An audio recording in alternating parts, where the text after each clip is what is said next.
Hey folks, Quill18 here, and welcome to Legend of Keepers. This is going to be a 2-episode series checking out this game that should be hitting early access right about the time this video goes live.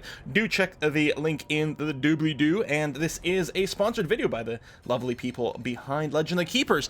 What is this game about? Well, I think the first thing I should do is read to you the line on the Steam store page about what games inspired Legend of Keepers. We've got Darkest Dungeon, Slay the Spire, Dungeon Keeper, Final Fantasy, Divinity, For the King, Chroma Squad, Battle Brothers, West of Loathing, and so many more.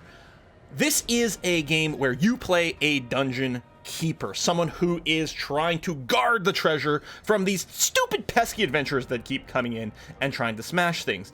It is a strategic game that doesn't involve a lot of fast killing. In fact, it's just turn-based and fairly sort of simple to play from that point of view, but I think with a lot of emerging depth and strategy in there. Let's go ahead and give it a go.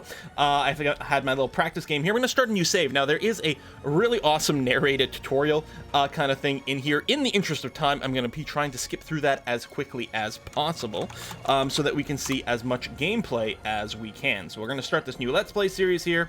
Oh, I didn't realize I'd be able to skip the tutorial the second time. Well, that is lovely. The plan at release of the game is when the game is out of early access, is going to be to have these 3 different playable classes, and you can see if we get our slaveholder to level 10, we will be able to play the Enchantress as is, with the Engineer coming later on. Each one of these classes has a slightly different series of set of expertise when it comes to guarding the dungeon. We're going to be playing as the slaveholder over here, who's actually some sort of like centaur type fella, as we'll see once we get into the dungeon. We can also see here that we will have talents that we'll be able to spend as we presumably level up and get some talent points. We also got some game mode settings over here, which is really cool. Like, you can choose your difficulty, tweak a lot of the numbers, all kinds of things. We've got some sort of Twitch integration here, which I haven't tested yet, but I'm very curious about. And if we play ranked, it just locks all those so that, you know, there's just a baseline experience that everyone can kind of compare and contrast to. So we'll go ahead and, I guess if you hit next, it brings you there anyway. Herp-a-derp. All right, so we've got this weekly schedule here. We're going to start on week 1. Very simple. Some dumb-butted adventurers are going to be coming into our dungeon to try to steal our treasure, and we're going to have to stop them from doing that. This does have a roguelike element in that your character here, in our case, this slaveholder, we have a certain amount of hit points, 900 health, and you're going to be like, this is so weird. The first dungeon's going to go and like, well, this is easy. What's going on? Well, here's the thing. Every time people do reach you, they're going to be chipping away at your health. You do regenerate per week, but effectively, this life bar is a multi-week timer about how far can you get before you are just overcome. And I really like that build-up. I like it that, you know, you're never just gonna fail on week 1. But if you keep consistently taking too much damage every week, you're not gonna get that far. And I think that is gonna be really excellent. So right now we don't have a whole lot to do. We've got some employees here, we've got some traps available. We're gonna unlock many more of those as we go. Let's just go into the very first dungeon crawl over here so we can get a bit of currency and various things started. Preparation phase is a go. Chukka chukka chukka chukka.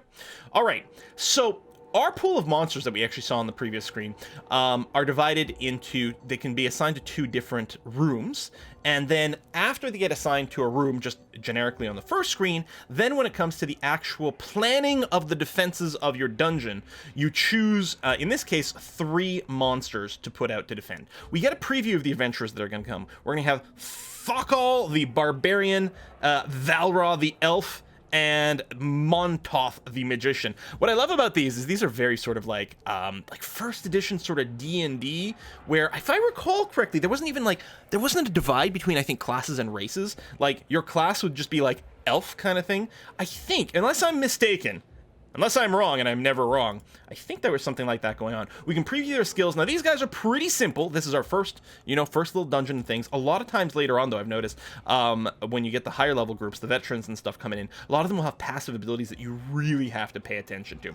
So we can take a little bit of a gander at their abilities, but mostly I'm not too worried. We've got some AoEs they're going to be doing, which isn't too bad. All right, let's take a look at our characters. We've got Tiags, the goblin, Furbog, the orc, Ilra, the Yetigo, and I guess the Yeti plus Wendigo? Wendigo, yeah. And Mandible, the skeleton archer. None of our dudes are high enough level to have any passive abilities either. In terms of position, what we can do is we can take a look at the kind of damage that people might do and decide where we want to put things. Since the elf and the magician here are both just going to be using AoE. Although, what does the magician do? Randomly moves all monsters to another position at the start of the first fight. Oh. Well, I guess positioning's not going to matter so much. Damn you, Montoth. Because what I was going to say, since only Thokal here has a targeted ability, he hits the person in the front, we want to make sure the person in the front has the most possible sort of health and whatnot. But I guess it may not matter with the Magician. We'll just take a look over here. Furbog's got 120, Ilra's got 100. So, I mean, theoretically, Furbog on the front might be the best bet for that. Other than that, since this is our first room, we may want to look into more sort of area of effect damage. So, for example, Ilra here can either hit the person in the rear of the party. If there is only one person left in the adventurers group, that person will be both in front and in the back. So you don't have to worry about never being able to hit someone. This has also got an area of effect. And actually, I quite like the idea of using area effect damage in the first room to sort of weaken things. The other thing to note is that you can either do actual damage and take away someone's hit points. So Thokal here has 220 hit points. Or you can do morale damage. Morale damage also defeats people and causes them to run away.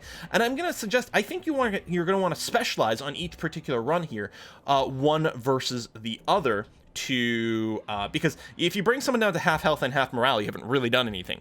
Whereas if you bring down all their health or all their morale, then you've done a lot more. So I think part of the strategy is going to be that. And I do like the idea of some AoE damage. Enrages everyone at the start of the fight. Well, that happens automatically with... Oh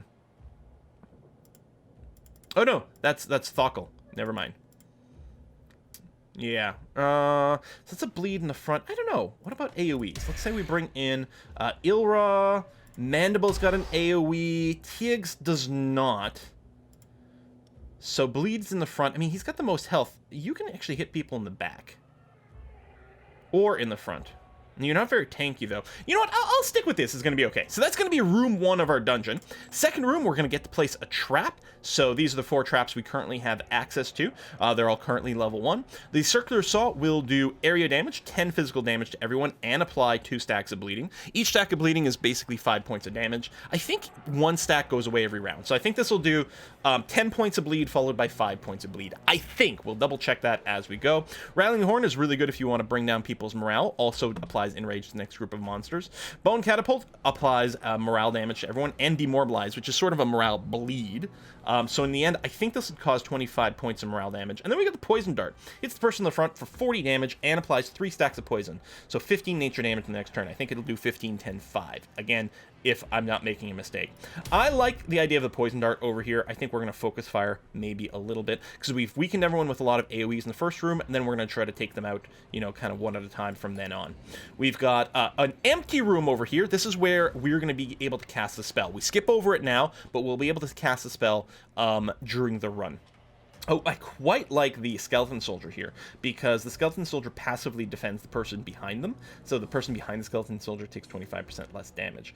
This also lets us stack more bleeds, and you're quite tanky with your 100 hit points. I think that's going to be okay. Here, I'm really mostly looking for just targeted damage, and not really morale, although I gotta say, the Skeleton Mages here can do 60 fire damage to the back. That is quite a lot. 40 air damage and Demoralize. That's not as much as 60, although the bleed's quite a bit, because this is going to be at least 50 points of damage, and more if the bleed continues to stack on. AoE, da-da-da. Alright, well, we'll grab the Fire Mage. Oh, you've got to be locked in on the front, and then I'll grab you as well. Okay, done. We're going to have another trap, and we are probably down to a single person here. You know what? Let me back up. I just realized we don't have as many traps in the pool as I'm used to.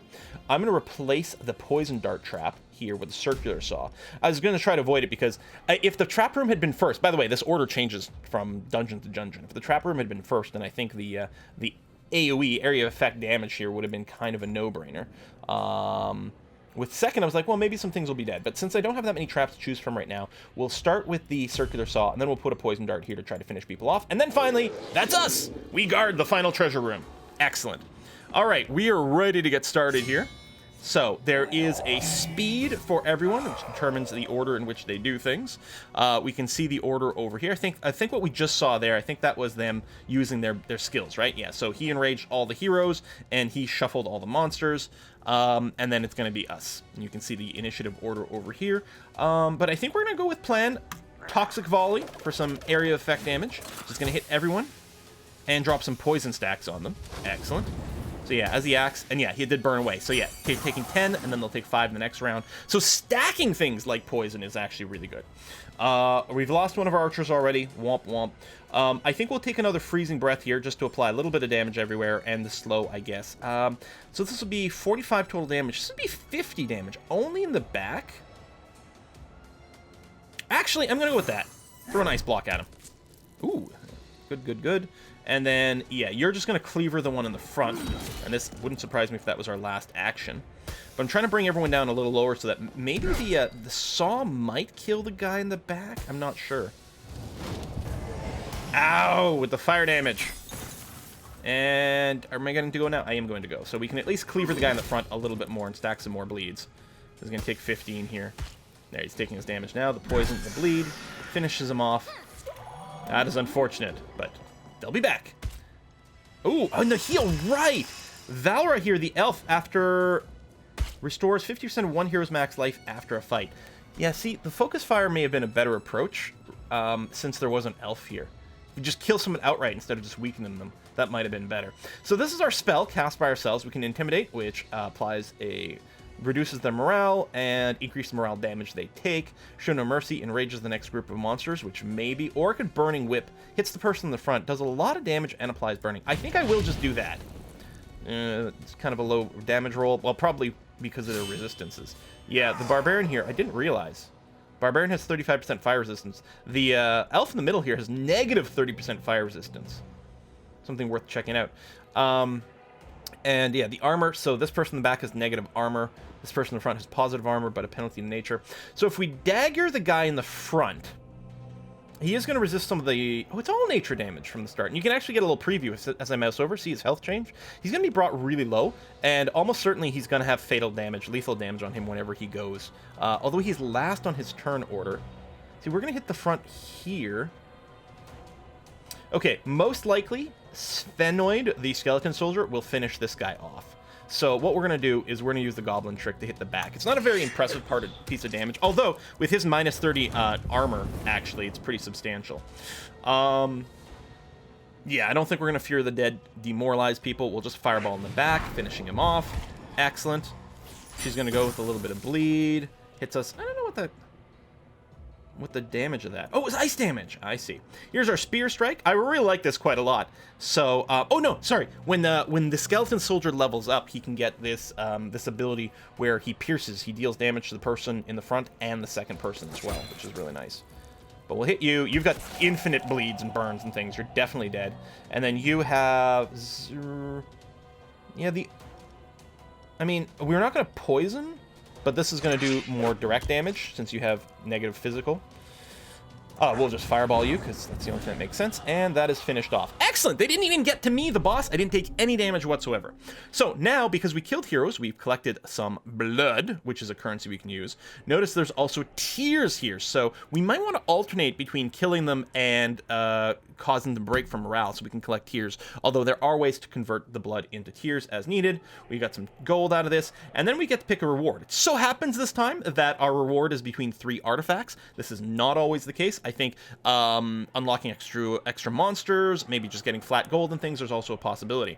So as far as I can tell, all the artifacts do have 3 levels. So when you first pick them up, they're level 1, but then you can level them up over time. So loyalty card makes merchant prices cheaper. Demonic pendant, each hero, those are the bad guys, the people here to steal our gold. Each hero has a 30% chance to be affected by demoralized at the start of the dungeon. Which means, so they're going to take 15, 25, 30 morale damage. I mean, 30% chance of that, but yeah. And then the Scepter of Destiny. Monsters have a 20% chance to start each fight with a random bonus. I'm going to go with the Scepter of Destiny. Because that sounds quite fun. All right, week 2. We got motivation changes here. So if I remember correctly from the tutorial, every time your monsters die, which these 3 dudes did die, they lose some morale. In this case, they've lost 2 morale each from that. If we take them out of the active room configuration and put them in the garrison, I believe they will recuperate their morale maybe 1 per week or something. So we are going to want to cycle some people in and out. And you can see here room 1, room 2 for a dungeon. We also have the traps over here. As we unlock more traps, we can have up to 6 available to us for the dungeon, and we can keep some others in stock there. So you can try some different combinations and things. Right now, you know what we could do? We could do like a morale run or something like that. So anyone who doesn't see, Mandible doesn't do morale damage, so I'm just gonna rest him. Ilra doesn't either. It gets some morale damage there. Actually, we might start with area morale. This is not morale damage. And you're single target, so at the very least we'll want you in the second room. What's this? Passive monsters behind the soldier take yes. Okay, I think that's going to do. So we'll have all these. They're all doing AoE morale damage. They're all doing AoE morale damage. The problem is my second group, Vitali has some, but that's it. So we may be able to scare some, we may be able to damage some others. We'll give it a try just to compare. I'm not sure that's necessarily the winning move. So we're week 2, no adventurers are here. We've got a choice of tasks. We can only pick one of these right now. Go to the merchant, spend our gold to buy some things, monsters or traps. A trainer allows us to train our monsters and level them up. And an engineer allows us to level up our traps. All really good options.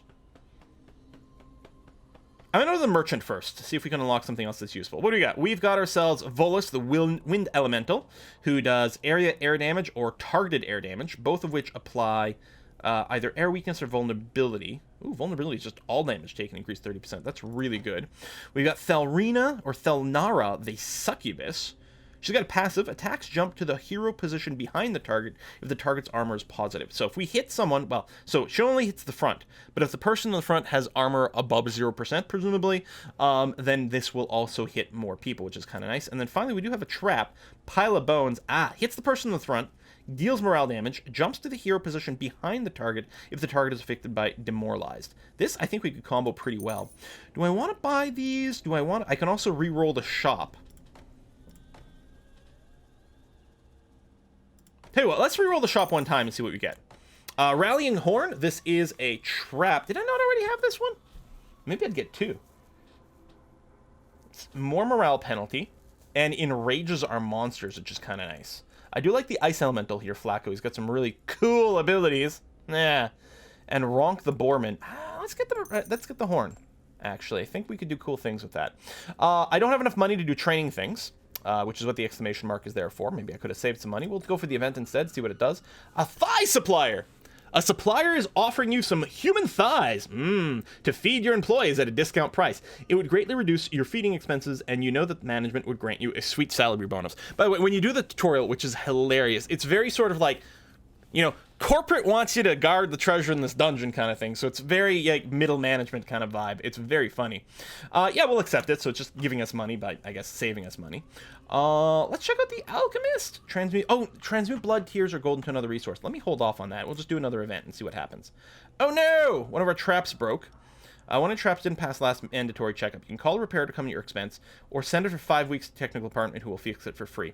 Circular saw. You know what? I'm going to let them just tinker with it rather than replace it. I think that's going to be okay, because I don't think we need it right now.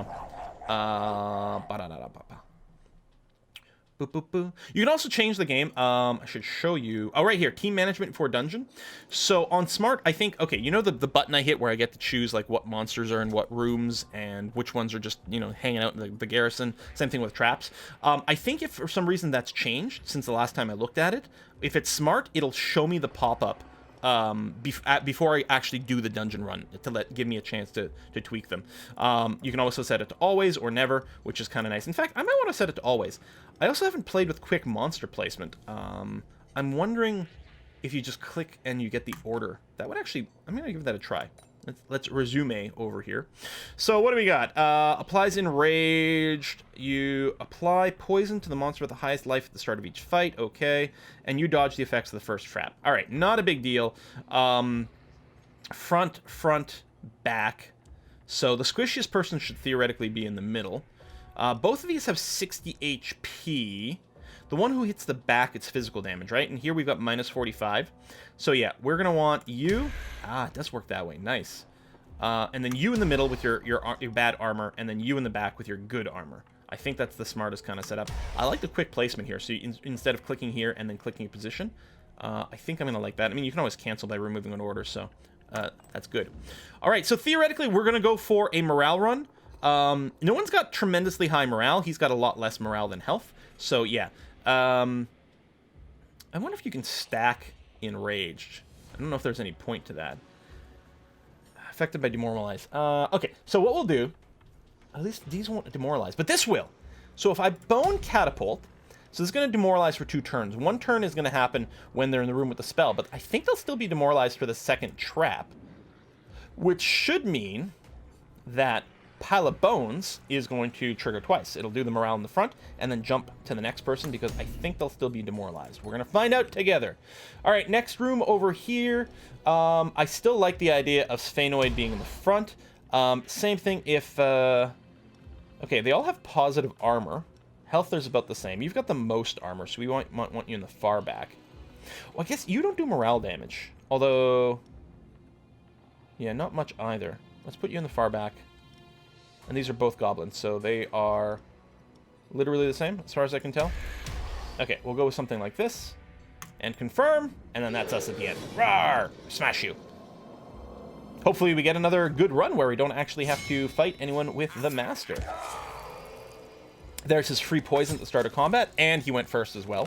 Oh, actually, our speed is really bad. Oh, God. Okay, at least the Gargoyle is getting to go now. That is handy. So, yeah, all right, we're going to try to go for morale-type things and see if we can get ourselves some hero tiers. Fear of the Dead. Oh, this also applies to Demoralized. I wasn't thinking about that. Maybe I could have... tweak the order? I don't know, it's gonna be fine. Scream of Terror! So you can see we're just doing morale damage to these guys mostly. Ow, okay, you broke my armor. That's unfortunate. Ow. And then finish you off. Fear the Dead! Stacking more demoralized. Yeah, that's gonna be really nice, actually. Ow. Yeah, I'm gonna be dead before I get to go in. Okay. No problem. You know, minions, they're replaceable. So they're taking the demoralized damage. They're going to be hit by this, stacking more demoralize. Oh yeah, they're almost broken, actually. And in one of these spells, I think we'll actually do morale damage. Intimidation, minus 20 morale, applies Terrified, so they take more morale damage from everything. 2 have already run away. Oh, I love the variety of ways we can attack here. Ooh, a pile of bones. Hey, achievement, run for your life. Nice! Excellent. I could get another Rallying Horn, but I'm not gonna. I could get another Poison Dart, but I'm not gonna do that. Well...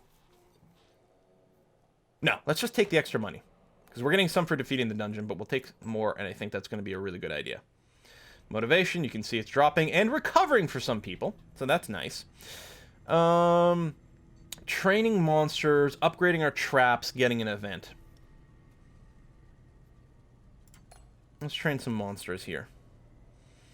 So we get a preview of what would happen. So, for example, if we level up Tiags over here, the goblin, he would get 10 extra HP. He would get 5 extra power for his damage, both physical and morale. You get 20 nature resist, which is nice. Furbog, the orc, would get 15 HP. I guess his morale dropping AoE would level up, and he would get a passive here, front. Oh no, this is an attack, I guess. 50 physical damage. Damage dealt increased by 50% if the target is affected by bleeding. Ooh.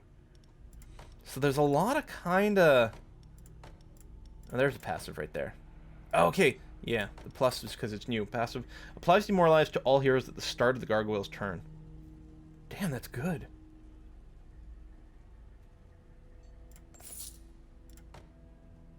Oh yeah, I like the skeletal soldier's this ability here because it lets him do more damage. But if we might just go with more of a demoralizing build here. We don't have that many people that are like good for it though. Nah. Okay, let's grab that. That's really good. I don't know. Maybe we'll alternate back and forth. Now, unfortunately, do we want to go into the collectors? You know what? Let's do it. So yeah, these are tax collectors. I could either pay them money, or I can give them blood. Now, if I actually had hero blood, I could just spend that for money. Or what I can do is I can give them some of my own blood, which I'm totally going to do, whether or not that makes sense or not. Because this is your big timer for the game. More collectors, I'm going to skip them. The merchant, and let's go to the event. Garbage chute. The workers' union has made a request, an anonymous suggestion box for the employees. Even if they can't write, the simple gesture will boost morale. They don't need to know the suggestion box will empty directly into the trash. So +1 motivation to all available monsters. Nice. Let's do the event again. Events are cool. Innovation. The R&D manager has developed a new trap and seems to be very proud of it. He wants to secretly sell it to you for a few gold coins. If you refuse, there's a chance he might take it very badly. It's another pile of bones for 75 gold. I'm just going to refuse. All right, week 10, we've got some more adventurers, but we get to choose now. Do we want regular adventurers, or do we want veterans, which are going to be harder, but provide us more reward? Well, I think we're going to try the veterans, but we are going to do that next time, because I just noticed our timer. We're about 25 minutes in. So this is going to be a 2-video series, which I'm very excited about. Let's come back next episode and see how difficult these veterans are going to be for us. Thanks for watching, folks. I'll see you guys next time. Bye-bye.